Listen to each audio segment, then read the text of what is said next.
La entrevista de primera clase.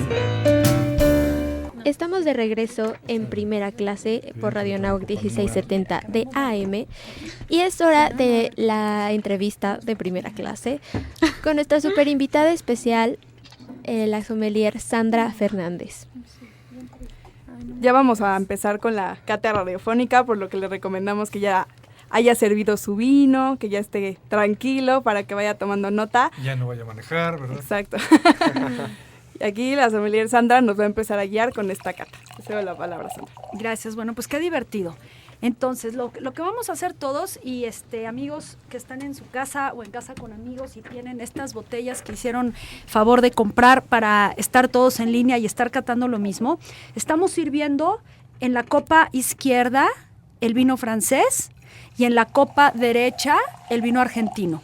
Lo que vamos a hacer aquí es una cata comparativa de región. ¿Qué quiere decir? Vamos a probar la misma uva con dos condiciones diferentes. Una es el origen de cada una de ellas es distinto y la edad es distinto. Entonces vamos a poder comparar dos cosas muy interesantes. Estamos catando dos vinos de uva Cabernet Sauvignon. Uno de ellos es francés, es cosecha de 2004 y el otro es argentino, cosecha 2010. Entonces, de entrada tenemos, pues obviamente 6 años de diferencia que hacen mucho en un vino. Entonces, como una primera introducción, además de hablar de cuáles son los pasos de la cata, hay que hablar cómo logras comparar un vino con otro, porque los dos, a pesar de ser la misma uva, es decir, a pesar de ser, digamos, la misma materia prima, hay cosas muy, muy distintas que vamos a encontrar en uno y en otro. Y la razón de por qué vamos a encontrar cosas distintas de uno y en otro es el origen. Y eso es una de las cosas fundamentales para entender la personalidad de un vino. Por una parte es la uva, la materia prima, que de por sí tiene sus propios diferenciadores contra otras uvas. Por ejemplo, la uva Cabernet Sauvignon es una uva tinta, es una uva que suele desarrollar una capa de piel gruesa, de mucho color, naturalmente tiene mucha pigmentación, mucho color. Es una uva que le gusta estar de manera prolongada en la viña para madurar bien. Y es una uva que generalmente vamos a tener este perfil de aromas y ahí vamos a empezar a encontrarlos en cada copa según de dónde vienen. La uva Cabernet Sauvignon, en cuanto a aromas frutales, siempre se va a asemejar a frutos un poco negros como zarzamora, como moras, como una ciruela, como una cereza negra, higo. Aromas no afrutados muy comunes a encontrar en el Cabernet Sauvignon es aceituna negra, es cortezas de árbol mojado, tinta. Otra de las cosas que pueden encontrar en el Cabernet es el té negro.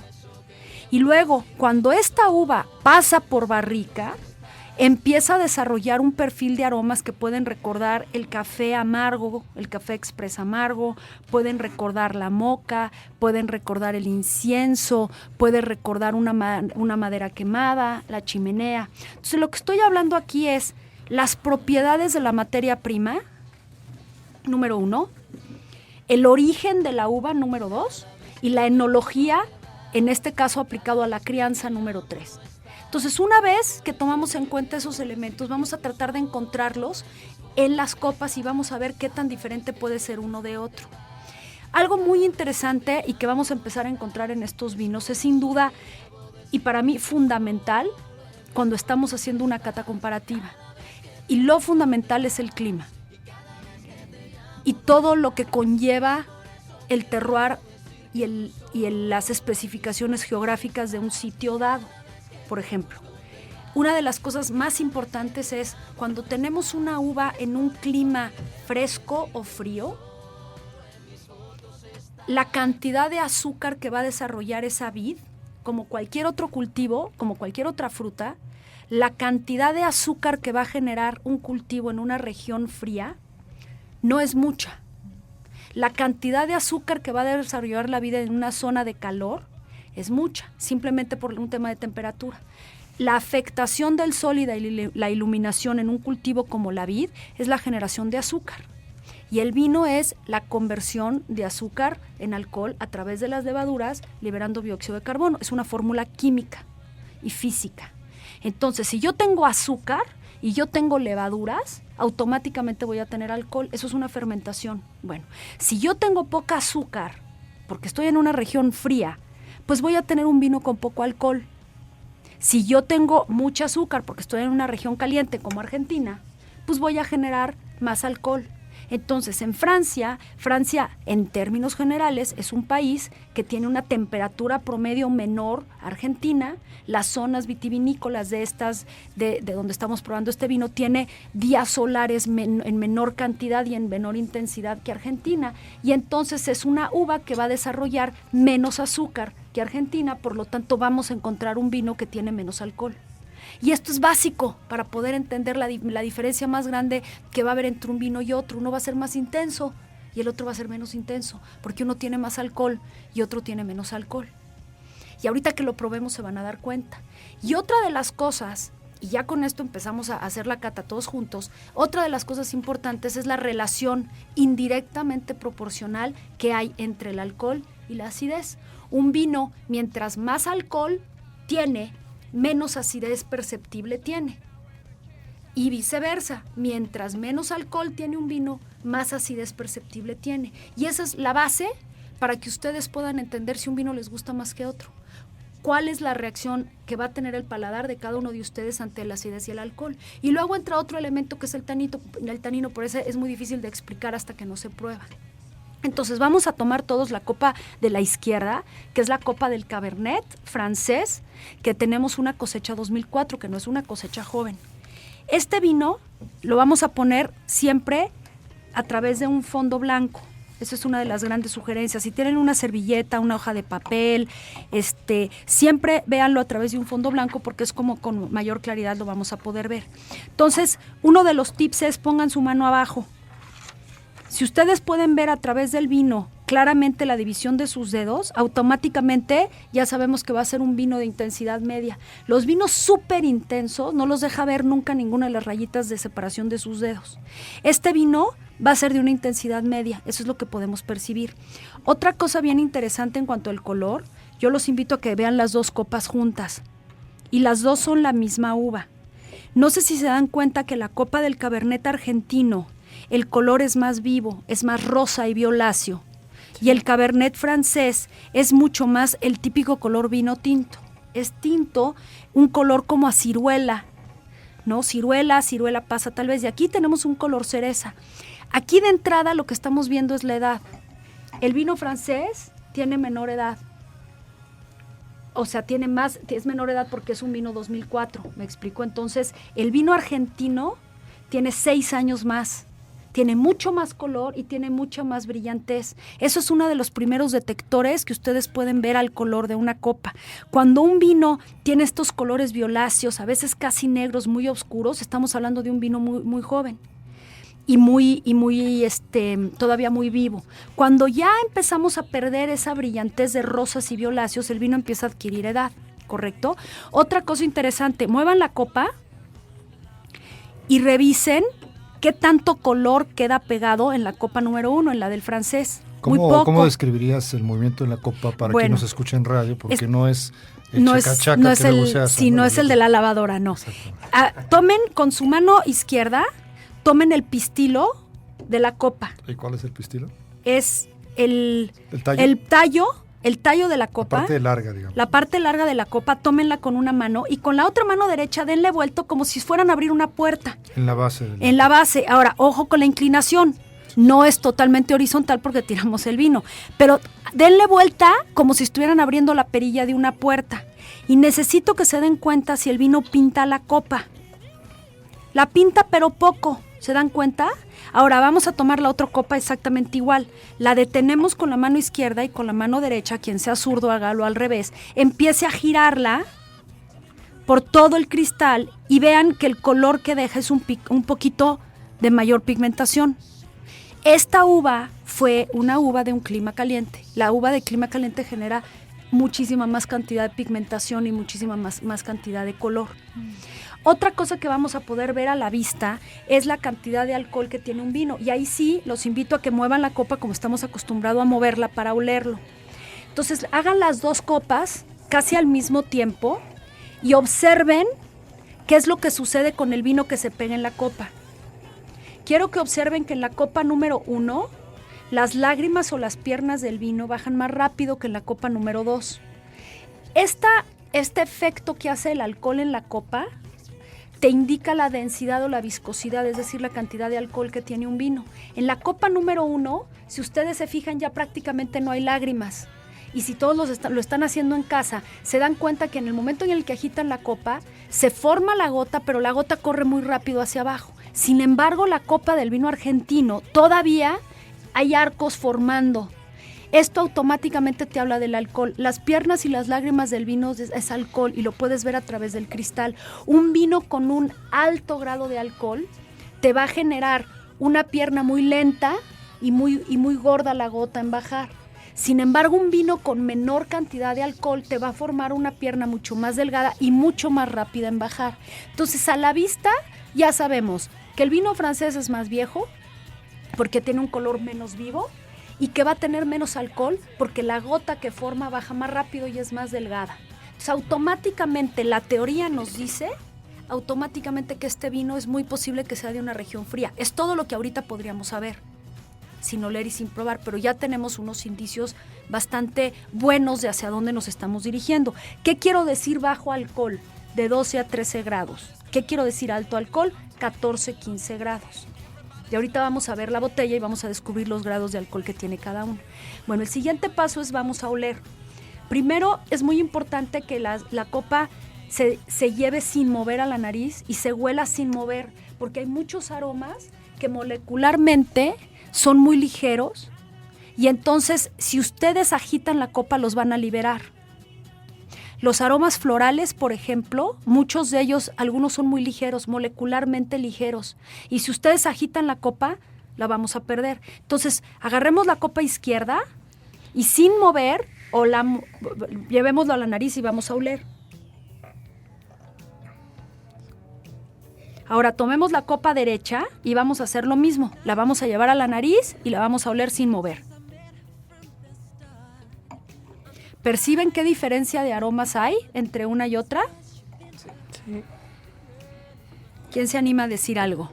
Y no estamos moviendo la copa todavía.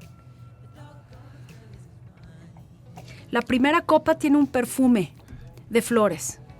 ¿Lo notan? Sí. Y luego, es importante, la primera copa, ¿se dan cuenta cómo les permite tener la nariz más de 3 segundos? Si yo les cuento con reloj, todos aguantan 3 segundos con esta copa. Ahora tratemos de hacer lo mismo con la segunda copa. ¿No? Te hace retirarla antes, eso es el alcohol. Uno de los primeros indicios en el aroma es qué tanto alcohol tiene. La segunda copa es más alcohólica. Te llega más rápido y la tienes que retirar antes de tu nariz porque te empieza a molestar un poco la nariz. Eso es un gran indicio de que este vino va a ser más alcohólico, por lo tanto más intenso, por lo tanto viene de una región de clima caliente. Entonces, ¿se dan cuenta cómo es un proceso deductivo? Ahora sí, vamos a agitarlas y la vamos a oler.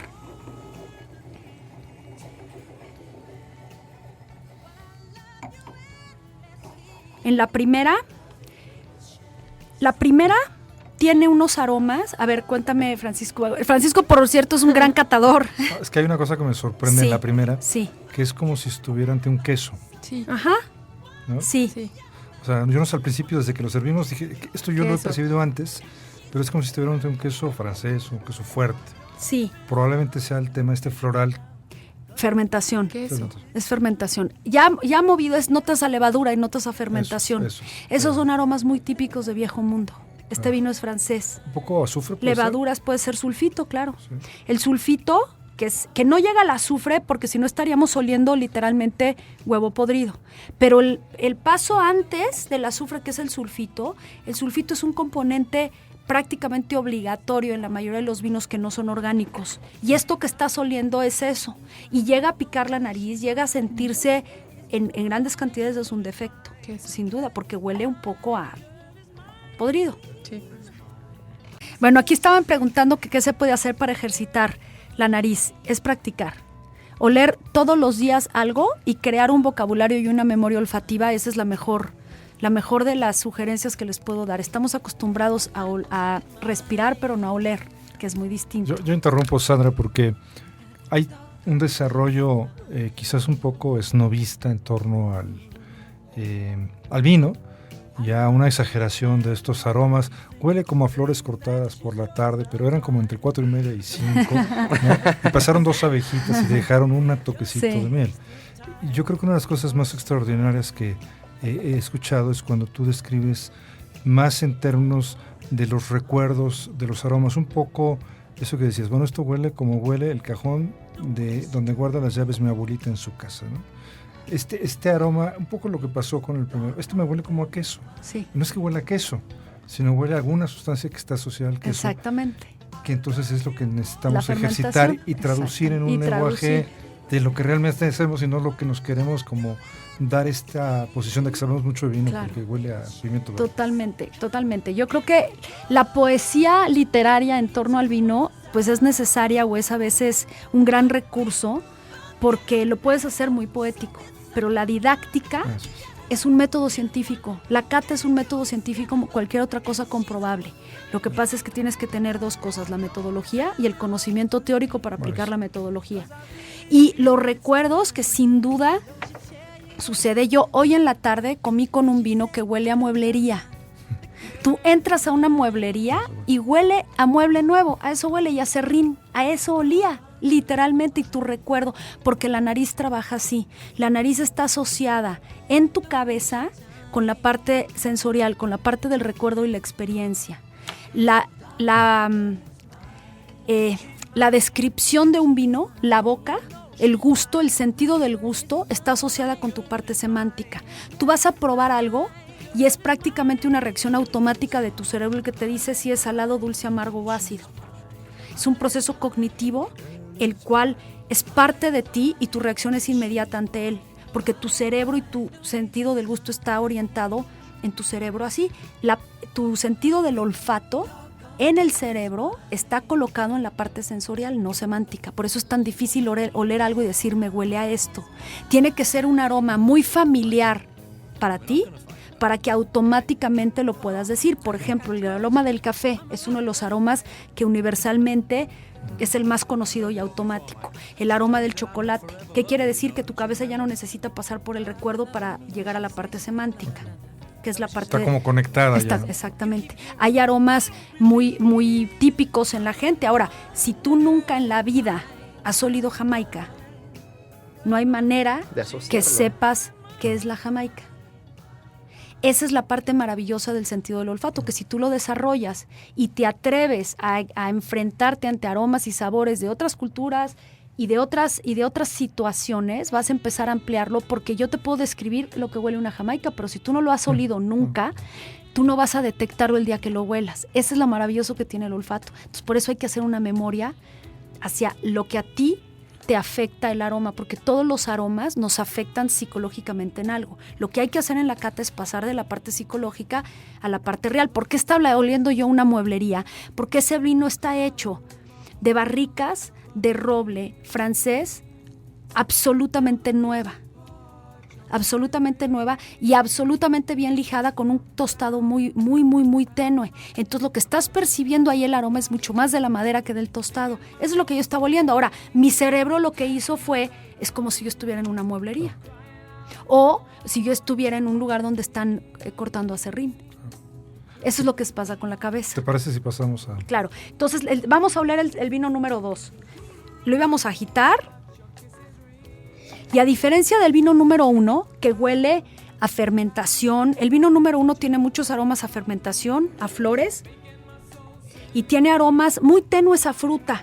Sin embargo, el vino número 2 es mucho más vegetal y mucho más frutal. Aquí hay un aroma que es muy típico del Cabernet que tú decías, el pimiento. Y el pimiento verde, inclusive verde, no pero además paprika. Pero además ya hecho pimentón. Es muy especiado ese pimiento.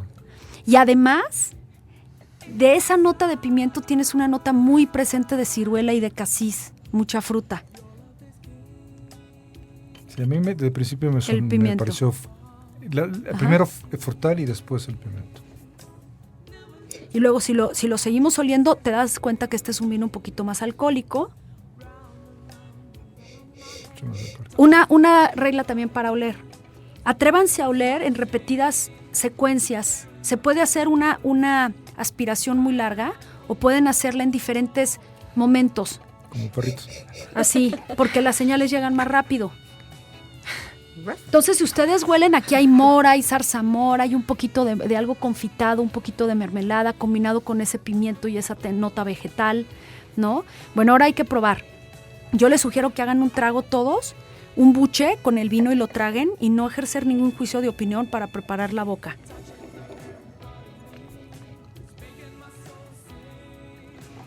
Entonces, lo primero que este vino va a hacer, antes de que lo evaluemos, lo que va a hacer es lo que hace todo vino, estimular las papilas gustativas y hacernos salivar. La saliva es una defensa del cuerpo ante algo que está entrando que es agresivo. El vino es agresivo como cualquier otro alcohol. Es alcohol y acidez. Lo que hace la saliva es calibrar para que el estómago lo reciba de una manera más amable. Entonces vamos a hacer ahora un segundo trago y lo que yo sugiero es hacer lo siguiente. Hay que oler, hay que poner un poco de vino en la boca, hay que pasarlo por toda la boca, hay que detenerlo un poco en la lengua y respirar y luego hay que tragar. Todo al mismo tiempo. Todo al mismo tiempo. Yo los guío. Huelan, pongan un poco en la boca, pásenlo por toda la lengua, por el paladar, manténganlo suspendido, huélanlo de nuevo con el vino en la boca y ya, tráguenlo. Y les sugiero antes de abrir la boca exhalar por la nariz.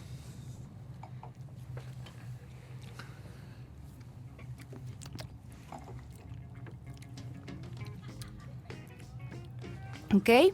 Ahora, lo primero que vamos a encontrar en la boca es lo que llamamos la estructura. Y la estructura, el único lugar donde se tiene es en la boca y un poco en la vista, que es el alcohol. Pero fuera de eso, todo lo demás lo tenemos aquí. ¿Qué sensaciones dejó este vino? Número 1, acidez. Todos estamos salivando. Número 2, nos secó la boca. Eso es tanicidad. Y número 3, ¿dónde quedó el alcohol? Siempre hay que evaluar estas 3 cosas en un vino tinto: alcohol, acidez y tanino. Y con esa estructura van a tener una cata completa. La estructura es alcohol, acidez y tanino y la relación entre ellos 3. Entonces, primero, la relación entre acidez y alcohol. ¿Qué es más alto en este vino, la acidez o el alcohol? Acidez. La acidez. Estamos todos de acuerdo. Está totalmente relacionado con su origen.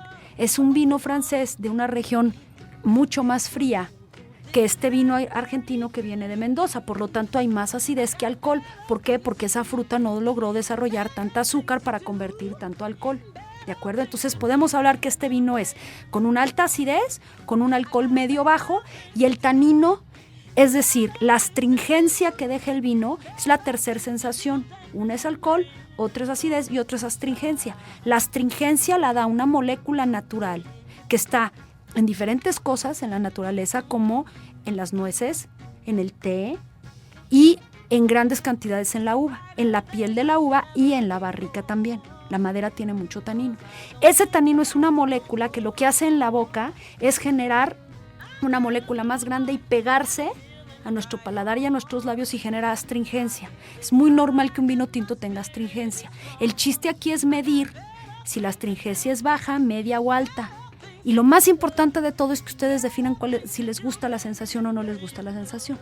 Yo tengo una pregunta. ¿La astringencia se mide, o sea, la sientes en medio de la lengua? Mira, dependiendo de dónde viene el origen de los taninos. Esta astringencia específica está muy al frente de la lengua y si pasaron el vino por todos lados, entre los dientes y el labio superior. Okay. Vuélvelo a hacer y ahí es donde se va a colocar la astringencia.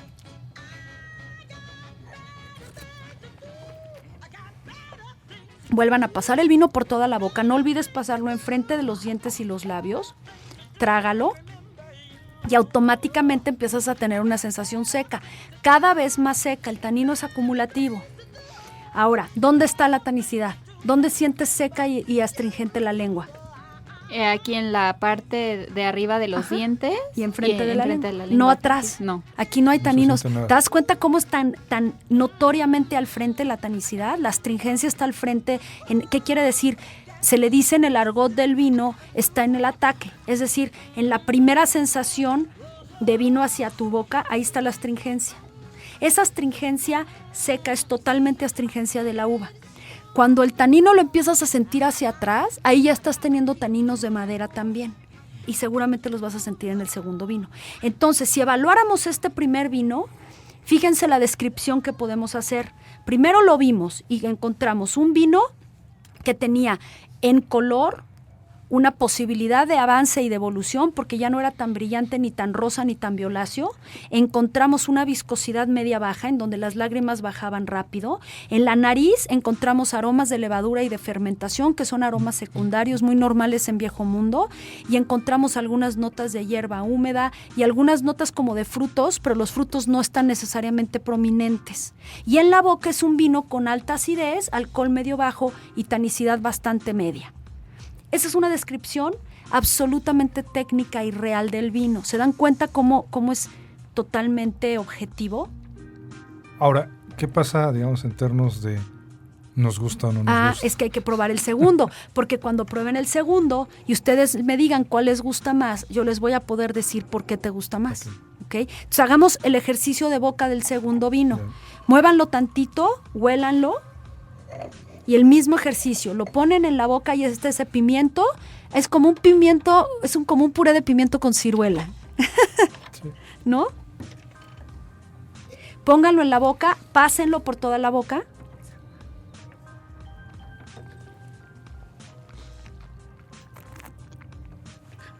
Tráguenlo.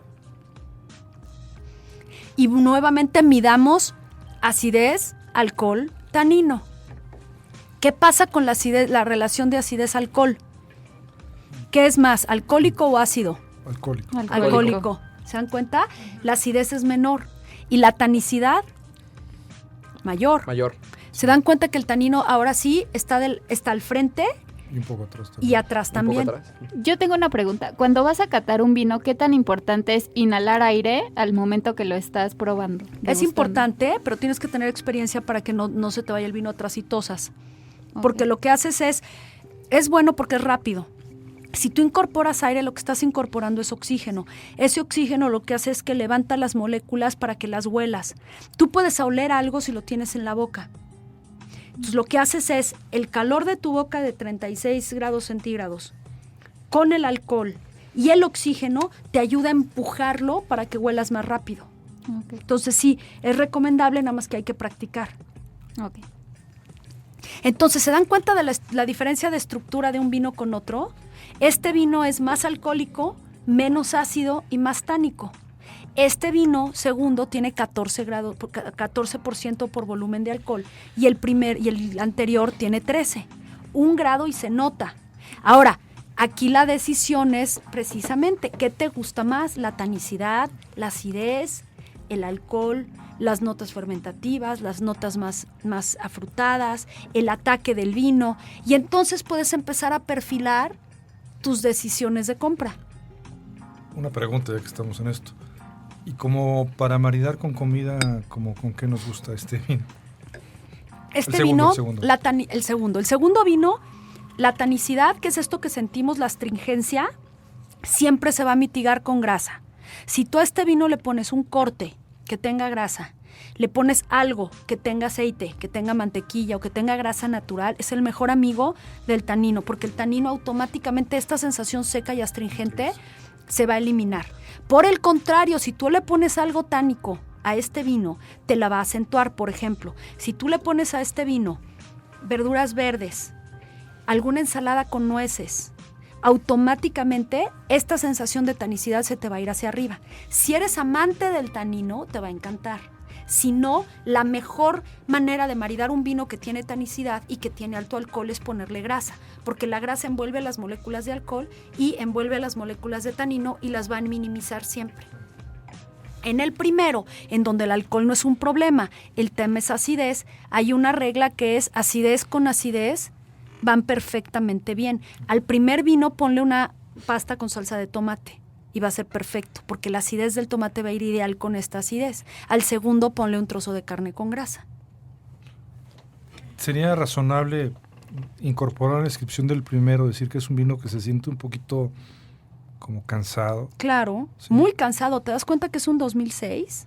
Sí, es un vino cansado, es un vino que no tiene un retrogusto largo, que no es muy Poco prolongado, expresivo, ¿no? es muy poco expresivo de nariz y es poco expresivo de boca. El primero, porque es más joven, es un vino más extrovertido, más voluptuoso, y siempre los vinos con más grado de alcohol van a ser vinos mucho más abiertos y te van a dar una respuesta más rápida. Siempre los vinos de Nuevo Mundo te van a dar una respuesta más rápida que los vinos de Viejo Mundo, eso es un hecho. Ya nos vamos. No tenemos. No, Ah, todavía qué no. bueno. Además, Tenemos estamos unos verificando minutitos. cómo andamos. Ok. ¿Más preguntas? Sí, de hecho, bueno, una vez me dijo un sommelier, ¿no? Que los vinos jóvenes son como si fueran unos niños, ¿no? Que cuando dejas amarrado una silla, los sueltas, lo primero que hacen es dispersarse. En cambio, los Sí. que tienen más añejamiento son más Claro. tranquilos, como este. Digamos, Por ejemplo, tímido, sin o sea, duda. ya está sentado. el vino. Claro, ahora, el primer vino empieza a abrir poco. Si ustedes huelen ahora hay alcanfor y hay menta en el primero. Sin agitar, ¿eh? No agiten la copa. Hay un poco de alcanfor y hay un poco de menta en el ¿Ha primero. disminuido la presencia esta, De la fermentación. Sí. Sensiblemente. Las notas de fermentación que tú viste, que también era un poquito de acidez volátil, esas se van cuando tú mueves la copa. Por eso es que las volatilizamos un poco. Y ahorita la nariz del primero ha desarrollado unas notas más, un poquito más frescas o más mentoladas o más medicinales. Y el segundo sigue teniendo la presencia del pimiento y la fruta, mora, un poquito confitado. ¿Cuál les gustó más? Esa es una buena pregunta. A mí el joven. A ti el joven, el argentino. A ti también. Sí. A Ok. ti A mí el grande. Sí. El grande, argentino. el argentino, ajá. Yo te diría que también el argentino, pero la segunda vez que pruebo el francés ya no me disgusta. Al principio me pareció... Ajá. pero si lo vuelvo a tomar, está bien. me Empieza a gustó. ser interesante, Sí, ¿no? Sí, yo pensé que era un vino muy... Eso es otra cosa. El primero, no nada más porque es más joven, porque tiene más alcohol, se te presenta más rápido. Este está tardando. Y así son los vinos franceses. Los vinos franceses, por lo general, tienen como un tema muy, muy común entre ellos, que es que se tardan en abrir. Ok. ¿Y a ti, Sandra, cuál es el que más te gusta? El primero también. El francés. El francés. No, el primero era... Sí. Sí, el Francia. Francia. Sí. Esos aromas para mí son muy atractivos, esos aromas que de repente te sorprenden, porque este vino te va a oler siempre a lo mismo. Este está cambiando. Está cambiando. Y entonces se vuelve muy, muy interesante, ¿no? Va evolucionando. Sí. Ajá. Bueno, pues les comento que ya es momento de aterrizar.